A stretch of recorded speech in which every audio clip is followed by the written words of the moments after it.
Et bonjour à tous, je suis Klaus. Bienvenue dans cette nouvelle émission. Je suis bien évidemment accompagné de mon acolyte de toujours, Ray.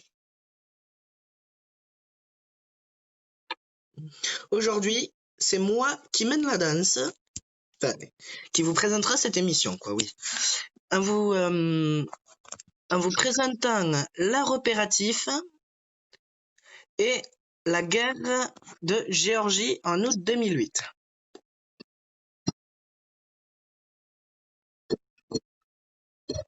Je n'aurais pas dit mieux.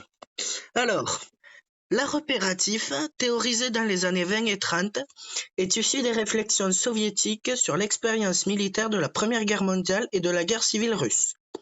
Des théoriciens aboutissent à la conclusion que la Révolution française et l'industrialisation des sociétés ont radicalement changé la nature de la guerre.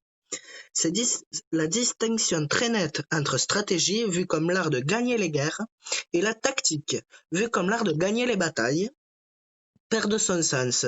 Les États sont désormais capables de mettre en ligne des armées nombreuses, bien équipées, avec des armements modernes qui augmentent la létalité et l'envergure du champ de bataille. L'art opératif est, selon la définition de ces penseurs militaires, une composante de l'art militaire qui concerne l'élaboration de la théorie et de la pratique pour conduire des opérations au niveau du front et de l'armée dans les différentes branches des forces militaires.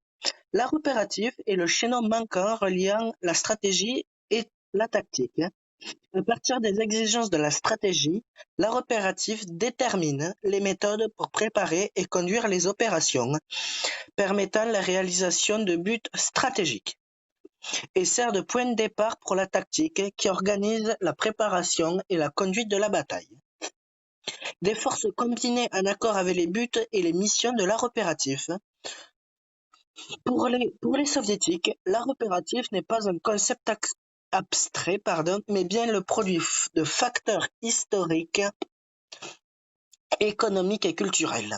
L'art opératif correspond d'ailleurs aux forces et aux faiblesses de l'URSS, ainsi qu'à ses aspirations politiques.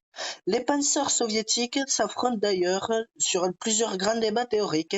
Ainsi, Toukhatchevski l'emporte-t-il sur Svietchine en proposant une stratégie d'annihilation face à celle d'attrition de son concurrent Toukhatchevski. Impose également la mécanisation massive de l'armée, seul moyen selon lui de conduire des opérations décisives dans une guerre totale. Les soviétiques cherchent aussi à surmonter l'impasse de la victoire tactique qui, faute d'exploitation, ne débouche sur rien. Comment soutenir une offensive jusqu'à ce que les buts stratégiques soient atteints? Les penseurs comme Triandafilov développent l'idée d'opérations séquentielles, simultanées et plus tard celle d'opérations en profondeur. Ce concept explique l'investissement massif des soviétiques dans de nouveaux armements ou de nouvelles formes de combat. Troupes mécanisées, troupes aéroportées, artillerie à longue portée, logistique avancée jouent un rôle clé dans la pénétration et l'enveloppement du dispositif ennemi.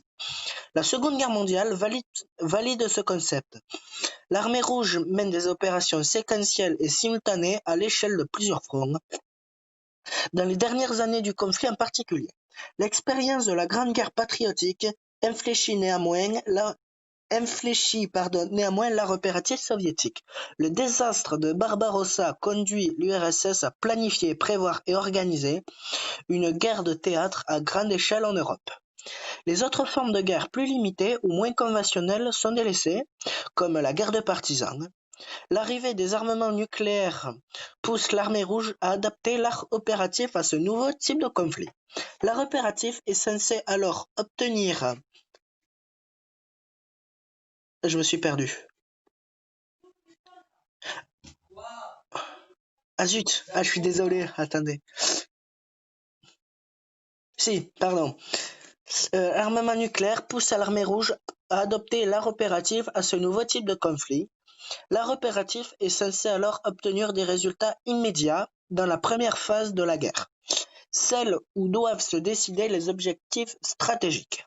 les plus importants est donc d'acquérir la surprise opérative et stratégique par la Maskirovka. Le rythme soutenu des opérations et par le déploiement de troupes de manœuvre opératifs pouvant opérer dans la profondeur du dispositif ennemi, faisant s'écrouler sa volonté de résistance pour ne pas signaler à l'adversaire l'immense attaque par la mobilisation préventive. Les penseurs de l'art opératif prévoient un acheminement rapide des forces sur le théâtre d'opération au début de la campagne ou bien l'acheminement de forces aéroportées sur la zone de combat. À la lumière de l'expérience américaine pendant la guerre du Golfe en 1991, juste avant la fin de l'URSS, de nouvelles idées émergent, diminuer les forces pour assurer plus de flexibilité dans l'achèvement de missions spécifiques, passer à des opérations air-sol au lieu d'opérations purement terrestres, établir des commandements unifiés sur une base géographique, créer des forces de déploiement rapide, développer des concepts pour combattre sur un champ de bataille non linéaire. Après la chute de l'URSS et les difficultés initiales de la Russie dans la décennie 90, la plupart de ces nouvelles idées des années 80 tombent aux oubliettes. L'armée russe reste focalisée sur la guerre de théâtre à grande échelle. Reposant sur une conscription massive et sur d'imposantes forces mécanisées, incapables de soutenir une telle stratégie, les militaires russes s'embourbent dans le conflit en Tchétchénie. Les tentatives de réforme sous Eltsine et Poutine connaissent une série d'échecs en raison des difficultés financières, mais aussi faute de volonté politique. Les militaires restent prisonniers d'une vision de la guerre à haute intensité et à grande échelle. La guerre en Géorgie va permettre de modifier ce regard. Elle donne aux militaires russes une expérience de ce que peut être la guerre du XXIe siècle. Maintenant, deuxième partie, les objectifs stratégiques russes en Géorgie. Ils sont de deux ordres. Premièrement, ceux qui ne sont pas à proprement parler militaires. La Russie veut montrer au monde qu'elle est de retour dans le concert des grandes puissances, qu'elle est capable d'utiliser la force pour faire respecter ses intérêts. La Russie veut aussi faire comprendre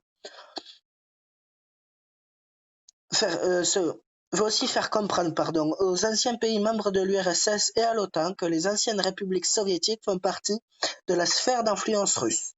Le message est particulièrement clair pour l'Ukraine ou d'autres pays comme la Moldavie qui comprennent d'importantes minorités russes sur leur territoire avec lesquelles ils sont d'ailleurs souvent en délicatesse.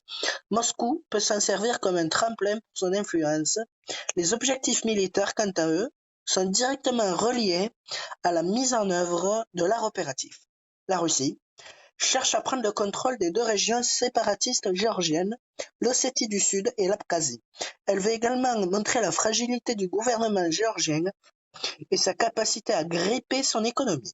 Enfin, elle souhaite détruire les forces armées géorgiennes pour ôter la menace pesante sur les deux régions séparatistes. Les opérations d'août 2008 montrent clairement que ces objectifs sont à la base de l'art opératif mis en œuvre. C'est ainsi que les forces russes ont vraisemblablement reçu l'ordre de manifester une certaine retenue pour ne pas heurter la communauté internationale. Les blindés russes s'approchent ainsi de Tbilissi, la capitale de la Géorgie, mais n'y entrent pas. Cette présence de forces russes entraîne une tension certaine et une intense activité diplomatique. Preuve de son utilité, de la même façon, les Russes n'ont pas touché aux pipelines traversant la Géorgie. Alors les pipelines, c'est ce qui sert à transporter le gaz. Même si leurs forces étaient en position de les menacer,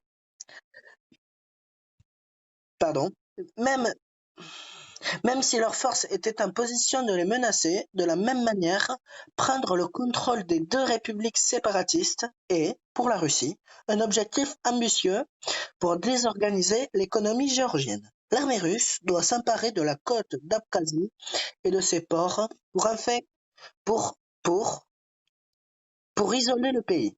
Il faut aussi menacer principales infrastructures et voies de communication, ainsi que les pipelines qui fournissent une bonne partie des rentrées des devises de la Géorgie.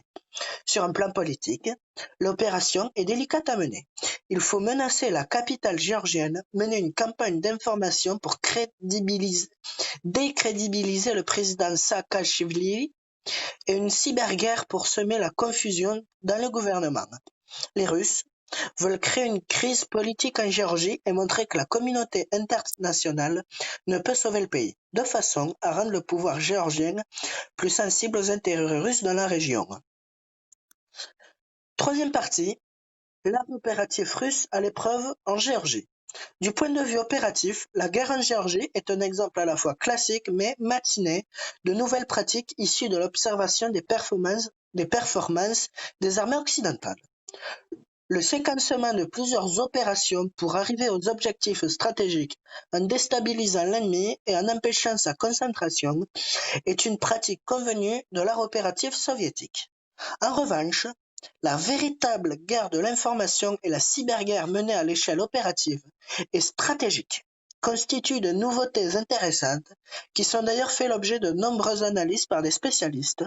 Par ailleurs, pour la première fois, les Russes ont exécuté une opération interarmes avec des forces terrestres, aériennes, navales et aéroportées. Le tout sous un seul commandement unifié. Le déroulement de la campagne montre que l'opération avait été soigneusement planifiée à l'avance. Un auteur avance même que la date d'avril 2008 quant à la décision de l'opération, après un incident où des chasseurs russes abattent 2 drones géorgiens en mission de reconnaissance au-dessus de l'Abkhazie, ce qui donnerait 3 mois de préparation pour les Russes, qui bénéficient en plus, outre la durée des préparatifs, de plusieurs autres avantages. Après les conflits consécutifs à l'explosion de l'URSS en décembre 1991, les forces armées russes ont contribué aux troupes de maintien de la paix dans la région du Caucase. Grâce à cela, ils ont établi une coopération étroite avec les minorités russes locales, voire construit des forces irrégulières complètement inféodées à Moscou. En cas de conflit, il est prévu que les troupes du SKVO, les troupes d'assaut aéroportées et la 4AVVSIPVO se chargent du problème. Le SKVO comprend les troupes les plus aguerries de l'armée russe, en raison de la participation de ces troupes aux guerres de Tchétchénie. Par ailleurs, c'est aussi le district où les formes structurelles dans l'armée russe sont le plus avancées. En 2007, sont créées 2 nouvelles brigades de fusiliers motorisés de montagne, dont les 2 régiments sont capables de déployer rapidement des groupes tactiques sur la base du bataillon en 24 heures. Le SKVO est également celui où la proportion de soldats professionnels est la plus importante par rapport aux conscrits. La 42 MD déployée en Tchétchénie est la seule unité entièrement ou presque composée de conscrits. En revanche, le district souffre d'un manque d'équipement moderne assez patent. Au niveau des blindés, on y trouve seulement quelques T-72 en version améliorée, aucun T-80 ou T-90. La 42 MD aligne un grand nombre de T-62 qui peuvent servir à des opérations de contre-insurrection, mais ne sont plus adaptés aux tactiques de la guerre moderne. Au niveau véhicule, des vieux BMP-1 et MTLB sont encore dominants. La 4AVVS IPVO est elle aussi une force expérimentée par le command Tchétchénie. Elle dispose de 3 régiments de chasse et d'une base en Arménie, de 2 régiments de bombardiers tactiques, de 3 régiments d'avions d'assaut, d'1 régiment de reconnaissance, sans compter 3 régiments d'hélicoptères et une base aérienne pour le transport militaire. Mais là encore, son matériel est assez ancien. Seul le 487 OVPBU, basé à Boudionovsk, a reçu quelques Mi-24 PN améliorés, tout comme le 308 SHAP, lui aussi basé à Boudionovsk, qui a acquis 10 Su-256M modernisés. Ces troupes russes sont dispersées dans tout le Nord-Caucase, mais elles restent très supérieures à l'armée géorgienne en termes de nombre, de capacité de combat. Elles peuvent très vite être renforcées par les unités très mobiles des troupes aéroportées. Pour la Russie, ces forces doivent suffire à dissuader toute entreprise géorgienne. En 2006, celle-ci entame une série d'exercices de grande ampleur, le premier baptisé Caucasus Frontier 2006, qui sera renouvelé en 2007 et 2008.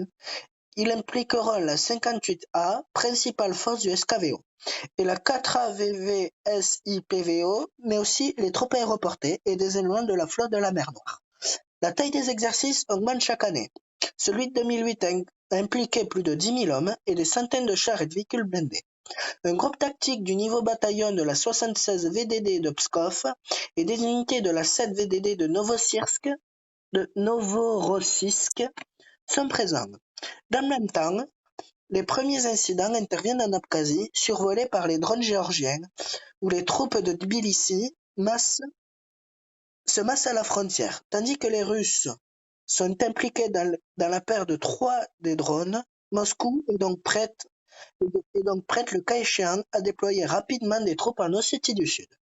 Malgré les difficultés posées par le terrain, et en particulier le goulot d'étranglement que présente le tunnel de Rocky, seule voie d'accès ou presque à l'Ossétie du Sud, les préparatifs russes ne signifient d'ailleurs pas d'une action militaire contre la Géorgie est envisagée. Le haut commandement souhaite avant tout être au point si l'éventualité d'un conflit se présente. Des préparatifs pour une opération militaire majeure en Abkhazie sont cependant réalisés au printemps et au début de l'été 2008. Le 31 mai, les troupes russes, spécialistes des chemins de fer, sont envoyées réparer 54 km de tronçons en Abkhazie. Leur travail sera achevé le 2 août. Des transferts massifs de troupes sont ensuite effectués via ces chemins de fer, essentiellement pour un déploiement avancé des unités mécanisées russes.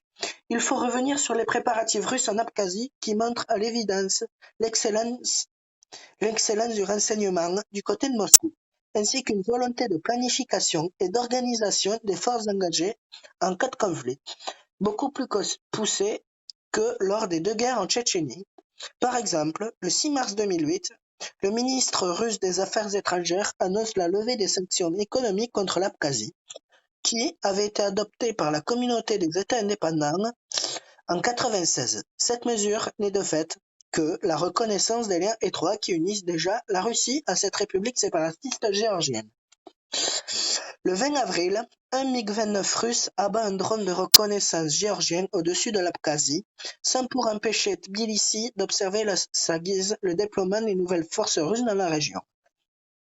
La Russie décide en effet de renforcer le contingent de maintien de la paix en Abkhazie pour le porter au chiffre maximum prévu de 3 000 hommes. En plus des 3 bataillons de fusiliers motorisés déployés sur place, le 42 OMSB et de la 15e OMSBR de Samara et les 526 et 558e OMSB de la 131e OMSBR de Maïkop.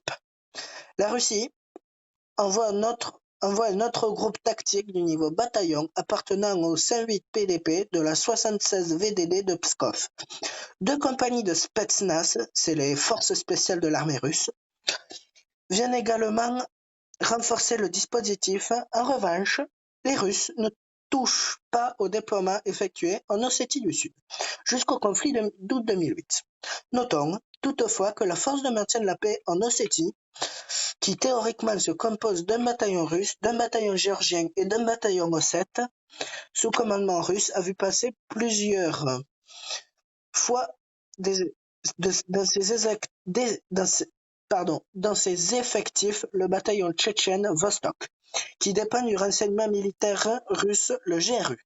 Pendant l'exercice Caucasus Frontier 2008, il y a cependant des changements notables avec, pour la première fois, un exercice de débarquement d'une compagnie de fusiliers marins près de Sochi, non loin de la frontière avec l'Abkhazie. Quelques Su-24M de bombardement tactique sont également redéployés sur la piste de cette dernière ville, effectuent des vols d'entraînement. Puis c'est l'arrivée de 400 spécialistes militaires des chemins de fer qui vont réparer les voies nécessaires utilisées ensuite pour l'acheminement des troupes russes jusqu'en août. Plus précisément, ils s'occupent des voies avec 20 tunnels ou ponts au sud de la capitale abkhaze qui est Soukoumi, à la ville côtière Chamchir. Ce chemin de fer était hors d'usage depuis la guerre entre la Géorgie et l'Abkhazie consécutive à l'effondrement de l'URSS. Les Russes se servent des voies ferrées pour acheminer des blindés et du matériel lourd, d'où l'existence de corps spécialisés dans la réparation des chemins de fer, dirigés ici par le général Sergueï Klimets. Ces chemins de fer se terminent à quelques 35 km seulement de la ligne de séparation entre Géorgie et Abkhazie.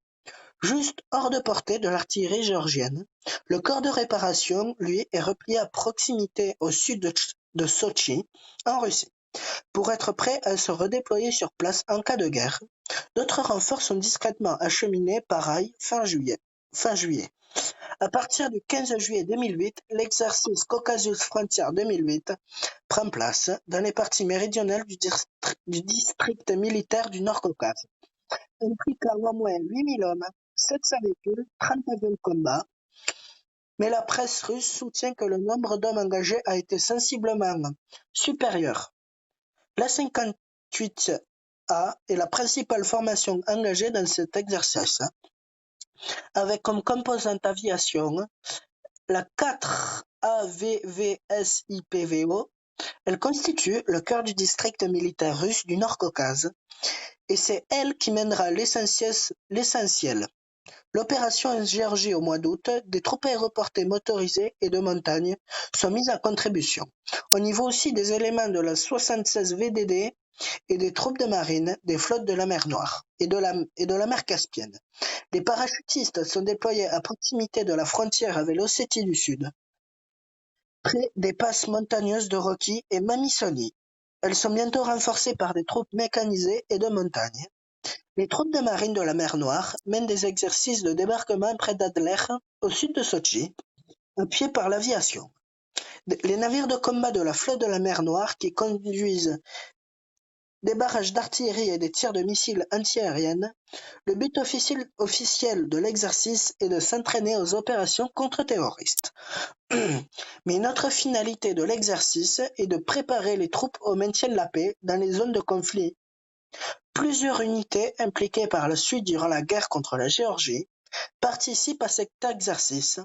Des unités de la 42 MD de Tchétchénie qui comprend 15 000 hommes en tout, de la 7e VDD de Novorossiysk, le régiment de la 20 MD de Volgograd et un grand bâtiment de débarquement, le Tsezar Kounikov, sans compter les troupes des gardes-frontières et du ministère de l'Intérieur.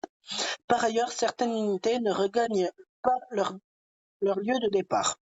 La 58A du Nord-Caucase reste en état d'alerte jusqu'au déclenchement du conflit. La Russie avait mené des opérations aériennes pendant la guerre entre la Géorgie et la province séparatiste d'Abkhazie déclenchée en 1991. La base abkhaze de Goudaouta est d'ailleurs toujours sous contrôle russe en août 2008. Le 19 août 1993, un missile sol-air SA-2 géorgien abat un Su-27 flanqueur russe près de Goudaouta. Après la fin de la guerre, de nombreux incidents frontaliers interviennent entre les deux protagonistes, mais peu d'entre eux impliquent des moyens aériens. Les observateurs de l'Organisation pour la sécurité et la coopération en Europe notent néanmoins entre 1999 et 2004 de fréquentes incursions aériennes russes au-dessus du territoire géorgien. En septembre 2002, les Russes renforcent la flotte aérienne du SKVO, base principale à Mozdok, en Ossétie du Nord. Dans l'éventualité de frappes sur la gorge de Pankissi, en Géorgie, utilisée par la rébellion tchétchène pour acheminer hommes et matériel.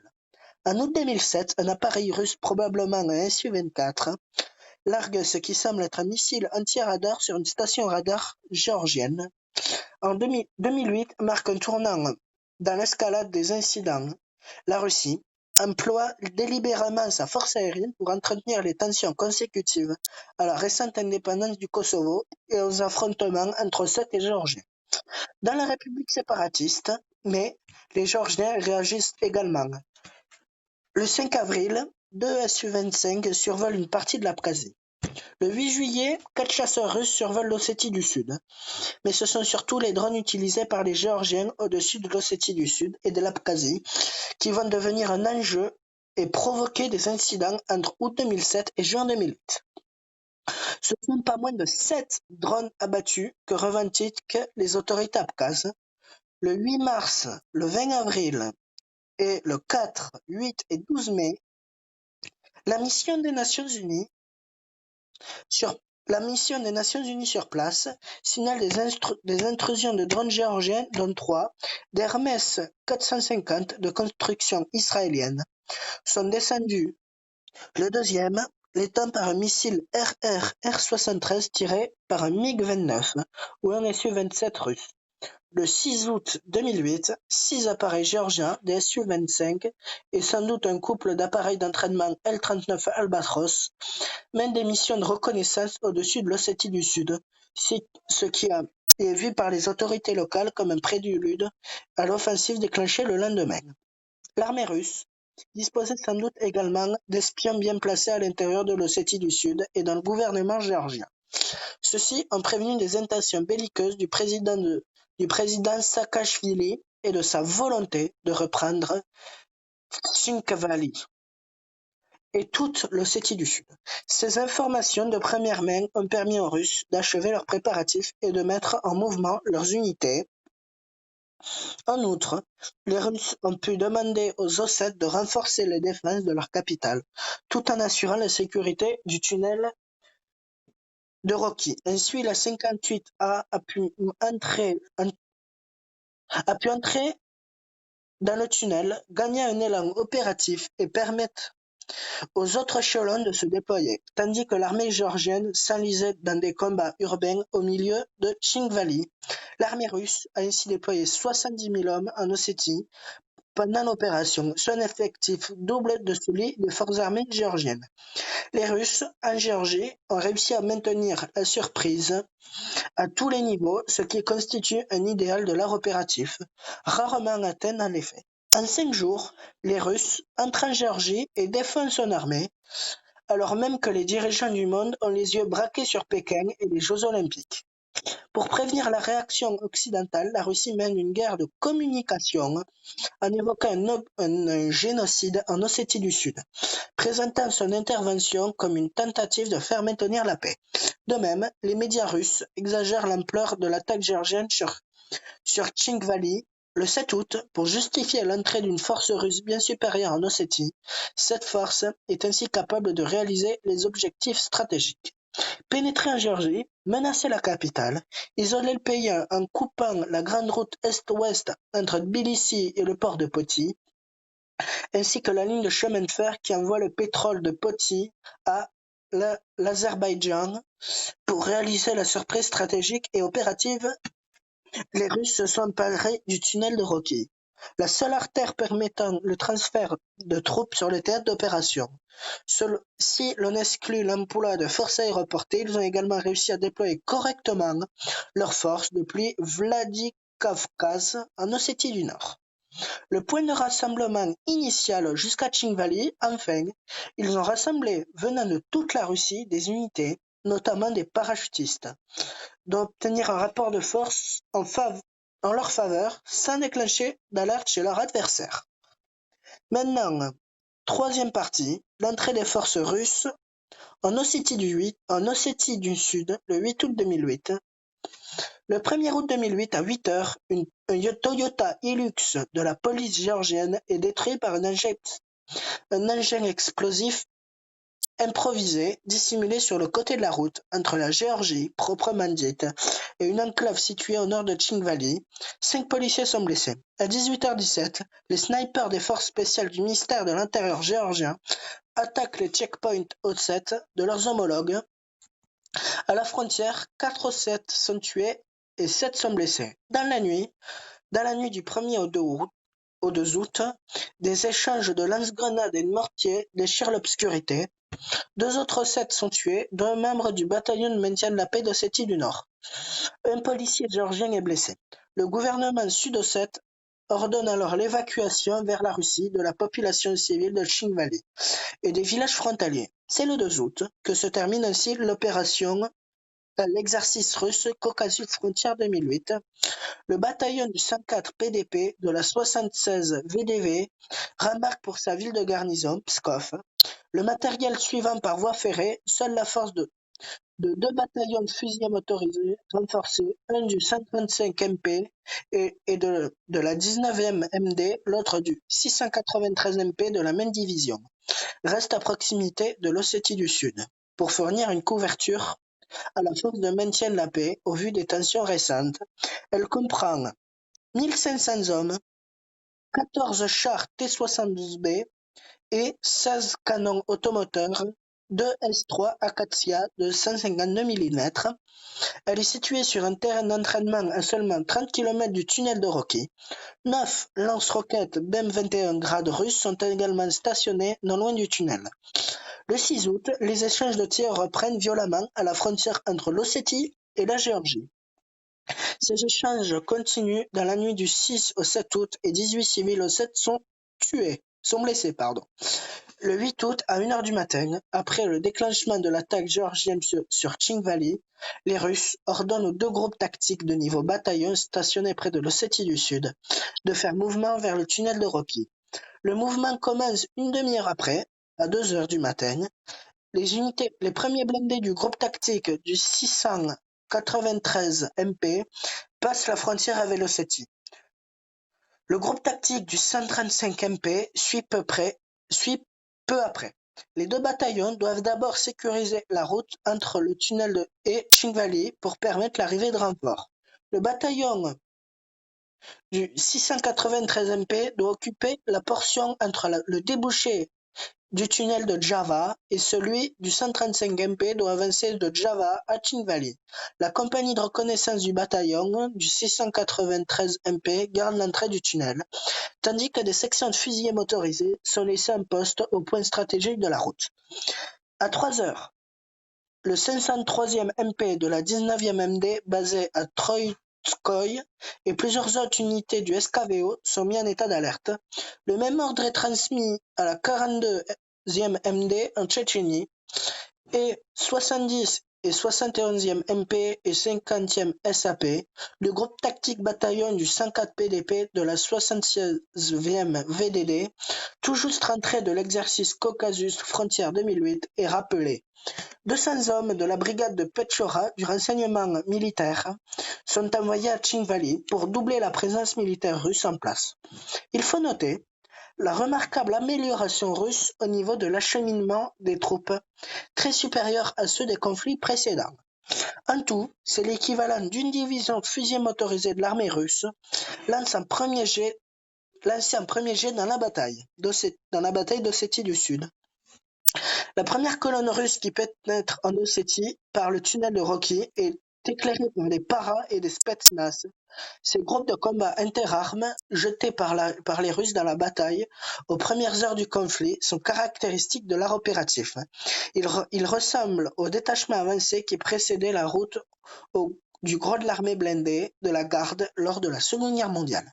As-tu quelque chose à rajouter? Non. Mais si tu veux parler, t'hésites pas, tu le sais. Bon, maintenant, 4e partie, une opération en profondeur en Abkhazie, le 9 et 12 août 2008. En fin d'après-midi du 8 août, un groupe tactique du 108 PDP embarque sur des bâtiments de débarquement de la flotte de la mer Noire à Novorossiysk. Le César Kounikov est le premier bâtiment de débarquement à partir avec 150 hommes, 20 véhicules à 19h vers l'Abkhazie. Le Saratov est rappelé de Sébastopol, vers où il faisait route. À 23h, il embarque le reste du bataillon, 450 hommes et 100 véhicules. À la tombée de la nuit, plusieurs navires de combat ont également quitté le port de Novorossiysk vers l'Abkhazie pour patrouiller le long de la côte et protéger le débarquement des forces russes. Le navire amiral de la flotte de la mer Noire, le croiseur lance-missile Moskva, lance également ses préparatifs pour prendre la mer. Aux environs de minuit, le 9 août, les forces russes stationnées à Otchamtchir, en Abkhazie, lancent 2 missiles Tochka-U contre la base navale géorgienne de Poti. Le bataillon de lance-missiles balistiques a été ramené discrètement sur place à l'automne 2007. Le 114e RBR district d'Astrakhan, équipé de missiles Tochka-U et Iskander. Les missiles équipés de têtes à fragmentation touchent le port militaire et la zone adjacente. 5 marins sont tués et 30 autres blessés. Les survivants préparent les navires géorgiens au départ pour rejoindre Batumi. À minuit 17, l'aviation russe frappe également la base de Senaki, où s'effectue la concentration des réserves.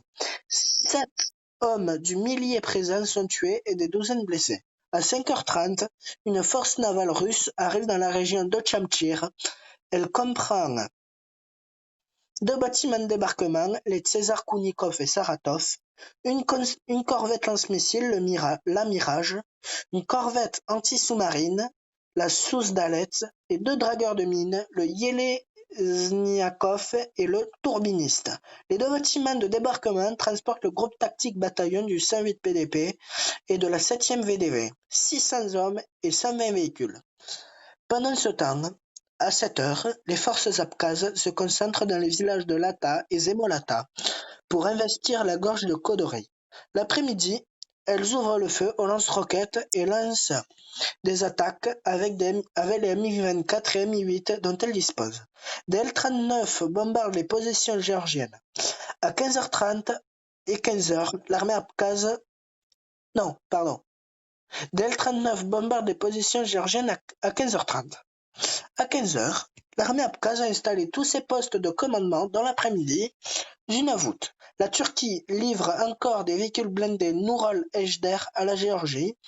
La vue des camions bâchés amenant ce matériel donne naissance d'une rumeur selon laquelle l'OTAN serait intervenue aux côtés de Tbilissi. De la même manière, la flotte géorgienne qui stationne au large de Batumi sont entrés dans le port laisse croire à certains que la Turquie a envoyé des fusiliers marins pour aider le pays. Du côté russe, à 16h40, le croiseur Moskva et le destroyer Smetlivy quittent Sébastopol pour rejoindre l'escadron.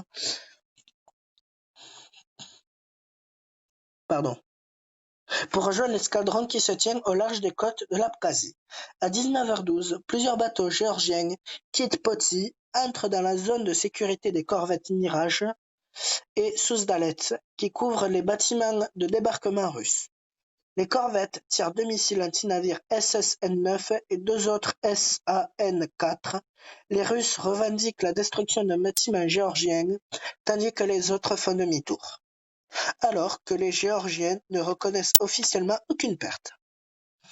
L'opération Abkhazie présente de nombreuses caractéristiques de l'opération en profondeur prévue par l'art opératif. Débarquement à Ochamchir pour éviter l'observation par le QG de la force de maintien de la paix de l'ONU basée à Soukoumi, mouvement des troupes par rail de nuit, utilisation de parachutistes pour favoriser la confusion avec la force de maintien de la paix russe, elle-même composée de parachutistes par ailleurs.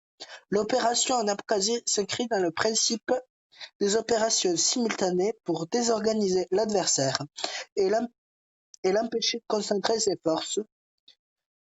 L'opération rencontre d'ailleurs peu de résistance, l'armée géorgienne étant déjà débordée en Ossétie. Maintenant, 5e partie. C'est ça, t'es au 5e.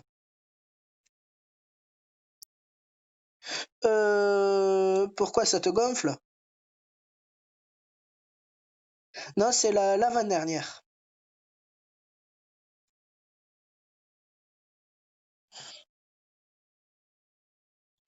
L'entrée de l'armée russe en Géorgie, le 11 août 2008. Le 11 août, les forces russes entrent en territoire géorgien. Oui. Ah oui, pardon, j'ai pas fait attention, oui. Oui, ben j'ai pas fait exprès. Bon, je reprends.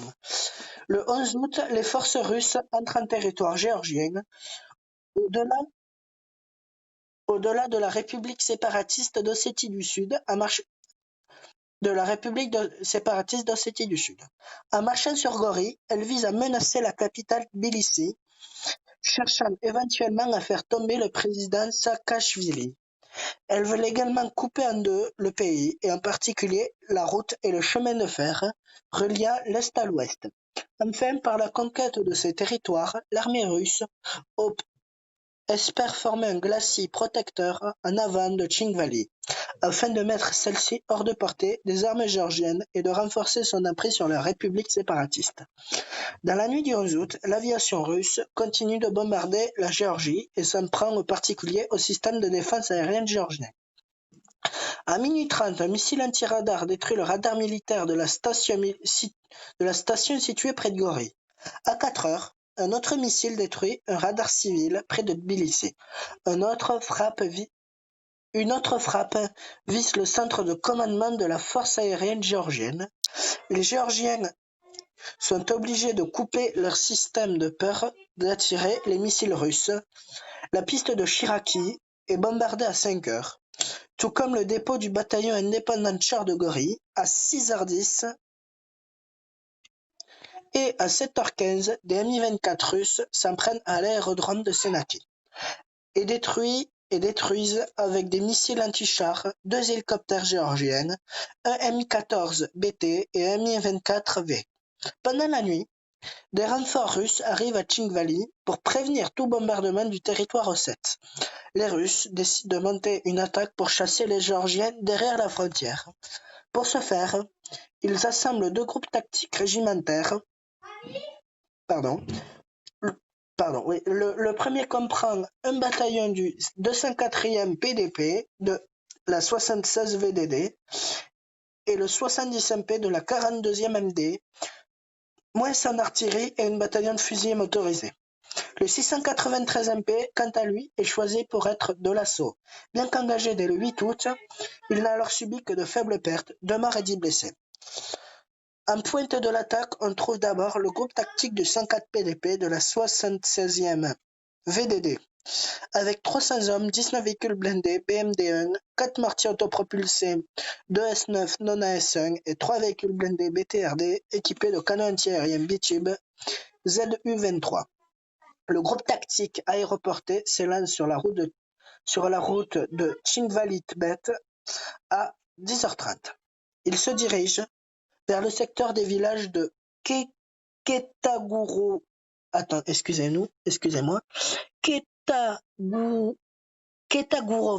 et d'Avnevi, ce dernier en territoire géorgien, mais ils y trouvent des positions fortifiées. Le groupe tactique du 104 PDP s'infiltre donc par les zones de campagne entre Avnevi et Zemonikosi et s'enfonce en territoire géorgien. Ils arrivent finalement à parcourir 15 km au-delà de la frontière ossète. Le convoi du 693 MP suit et traverse le village géorgien de Zemokviti, où il est pris en embuscade par des éléments de la 2e brigade d'infanterie. Un T-72 russe de la 2e compagnie de chars du régiment est détruit, tout comme 2 BMP-2 de la 5e compagnie du 2e bataillon. 5 hommes sont tués, dont tout l'équipage du char, et 10 sont blessés. Le convoi russe est coupé en 2. La compagnie de chars et la compagnie de fusiliers motorisés ont dépassé le village et poursuivent leur avance. Le reste du convoi reste dans le village et entame son nettoyage avec des groupes des forces spéciales et une compagnie du bataillon Vostok. À midi, le groupe tactique du 204 PDP entame sa progression. Il aligne 300 hommes, 22 véhicules blindés BMD-2, 4 mortiers autopropulsés 2 S9 et 2 BTRD, armés de canons bitube de 23 mm. À 15 heures, près du village d'Eredvi, le convoi est pris sous le feu ami d'un Su-25 russe du 461 Chap de Krasnodar.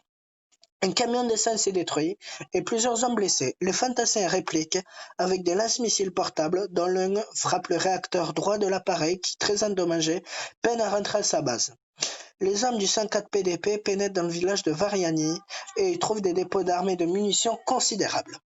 Devant l'offensive russe, les dernières unités géorgiennes de la 2e brigade se replient sur Gori.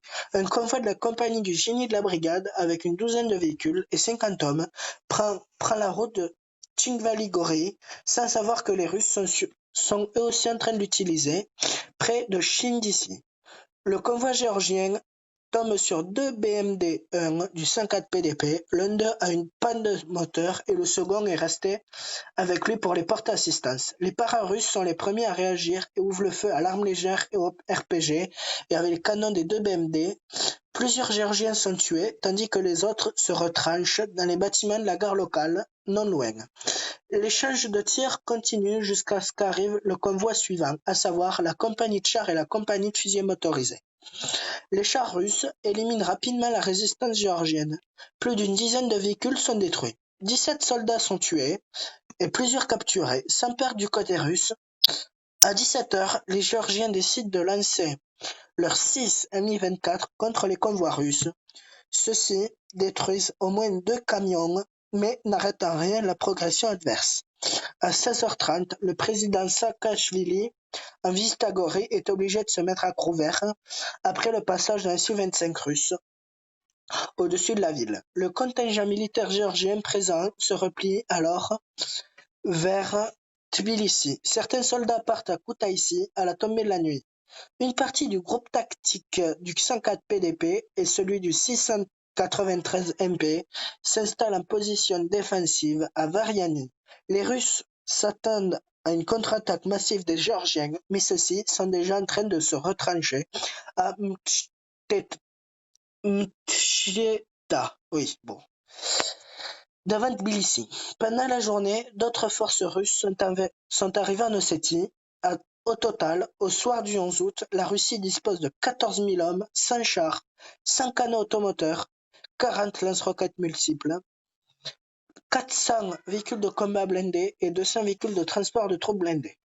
À partir de l'Abkhazie, les forces russes mènent une opération similaire en marchant sur Senaki pour couper les voies de communication est-ouest en prenant le port de Poti. Les Russes coupent aussi une artère économique importante et empêchent tout ravitaillement de l'extérieur. Enfin, les Russes se trouvent alors à 1 heure de route de la ville de Samtredia, où passe le pipeline BTC. Cette dernière ville est aussi l'endroit où les routes divergent vers les autres grands ports, Soupsa et Batumi. En occupant Samtredia, les Russes effectuent le blocus du pays. Ainsi, l'armée russe montre qu'elle est capable, si elle souhaite, de désorganiser l'économie géorgienne, mais aussi de couper les routes de pétrole de la mer Caspienne. Un signal fort pour les pays occidentaux. Le mouvement en Géorgie donne également, comme en Ossétie, une profondeur opérative en Abkhazie. Et notre dernière partie, les leçons à tirer de la guerre en Géorgie du point de vue de l'art opératif. Le concept classique dans l'art opératif des opérations combinées est bien celui que l'on voit à l'œuvre pendant la campagne de Géorgie. La force aérienne russe est totalement intégrée dans la campagne. Au départ, elles attaquent les aérodromes et au sud de Tbilissi, attaquent les postes de commandement et de contrôle des forces armées. Les renforts géorgiens et isolent le champ de bataille. Le radar de l'aéroport international de Tbilissi est détruit pour aveugler la défense contre-aéronef géorgienne. Le port de Poti est bombardé pour dissuader toute intervention extérieure. La maîtrise aérienne russe oblige la Géorgie à abandonner totalement l'espace aérien et à camoufler leurs appareils. Les transports aériens militaires russes a joué un rôle non négligeable dans la surprise opérative et stratégique de l'opération. La flotte russe de la mer Noire a également joué un rôle considérable dans la bataille. Débarquement des parachutistes, mini-combats navals contre les vedettes géorgiennes, appui-feu pour les troupes au sol, missiles tirés depuis un croiseur dans la gorge de Kodori. La flotte russe a établi un blocus efficace le long des côtes géorgiennes. La cyberguerre est peut-être l'aspect le plus novateur de la campagne au regard de l'art opératif. L'origine des attaques commence à frapper les sites géorgiens dès le 7 août, ne laissant en effet guère de place au doute. Les hackers ne sont d'ailleurs pas forcément des militaires russes, car Moscou a montré par le passé qu'elles étaient tout à fait capables d'instrumentaliser ces hackers non officiels. Certaines attaques semblent bien provenir du gouvernement russe, Mais d'autres sont sans doute le fait de réseaux de hackers nationaux. Pendant le conflit, des attaques DDoS ont frappé les sites gouvernementaux géorgiens. Les hackers utilisent des centaines, voire des milliers d'ordinateurs zombies et des bots infectés avec des virus. La différence avec le précédent estonien de 2007, par exemple, est qu'ici en Russie, a manifestement cherché à intégrer la cyberguerre dans les opérations militaires à proprement parler. Les appareils russes ont attaqué les relais de communication géorgiens pour empêcher le pays de donner sa propre version de la guerre. Les résultats sont pourtant faibles. Les Russes n'ont pas réussi à désorganiser l'appareil militaire géorgien par la cyberguerre, mais ils ont sans doute gagné une certaine expérience. Dans l'information, les Russes n'ont pas réussi à triompher avec leur campagne, bien que la guerre en Géorgie reflète de nouvelles conceptions chez les penseurs militaires russes. Et voilà, c'est la fin de cet épisode. Un petit mot, Ray? Bon. Ah oui, d'ailleurs, une petite anecdote. C'est la deuxième prise que je fais de cette émission parce qu'en fait, quand hier je l'ai fait, j'avais fait tout pareil, environ 50 minutes aussi. On n'avait pas lancé l'enregistrement, on avait fait tout ça pour rien. Un NV. Mais bon, c'est pas grave. Bon,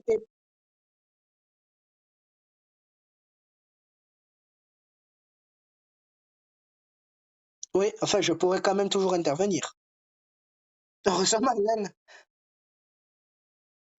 Bon, eh bien, on vous dit au revoir, mes amis,